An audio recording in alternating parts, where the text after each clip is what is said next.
ও চাষি ভাই, চলো গো। আলু কত করে দিচ্ছ গো? 400 টাকা। 100 টাকা করে দেবো, দিবে না, কেন? আমার মেয়ের বিয়ে আগা দিয়ে তা আমি 100 টাকা করে দিয়ে কি করবো? 100 টাকা করে দিলে বলো, নিবো তোমার সব বলে। গেল রে বেটি, এখন মাত্র 100 টাকা প্যাকেট। চুপ বাবা চুপ, আল্লাহর উপরে ভরসা করো, আল্লাহ যা করে ভালোই করে। ভাই তুমি তো বুঝতে পারছো আগা থেকে আমার পেটের বিয়ে, কিছু টাকা বাড়িয়ে করো না। তোমার তো অনেক আলু, চলো আগে দেখি তারপরে বলবো। হ্যাঁ 20 টাকা বাড়িয়ে দেবো, ওতে এই দাম থাকলো, বিকালে আমি গাড়ি নিয়ে আসছি। আরে বেটা আলুরও দাম নেই, তো বিয়ে ভেঙে দিব না কি করব? হ্যাঁ জি আব্বা, বিয়ে ভেঙে দাও আর কিছু দিতে ঠিক আছে তাহলে কয়ে দি চল।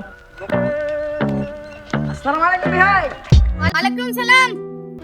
হঠাৎ করে তুমি ভুয়ে দিয়ে কেন এলে ভাই? তো এই তোমরা আলু টালু বেচার দাম নেই, তো তোমরা হার বেটাকে কিছু দিতে পারবে কি পারবে? তোমরা কি কিছু দিতে পারবে? না হলে বিয়ে দিব, না হলে দিব না। বিয়ে তুমি তো বুঝতে পারছো আমাদের আলুর রেট খুব কম, আর আলু আমাদের ডুবে গিয়েছে, তো তার জন্য আমরা এখন খুব লুজার আছি। তো কি নেবেন বলেন? তো আমরা ওগুলো জানি না, 3 লাখ টাকা দিব আর একটা বিয়ে নামলো গাড়ি দিব, দিলে দিবেন না হলে বিয়ে দিব না আমরা।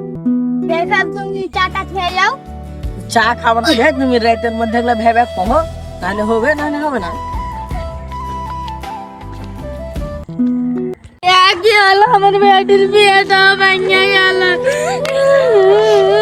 চুপ বাবা চুপ, আমি তোর মুখ পুরা বাপরে, তোর বিয়েটা দিতে পারনু না।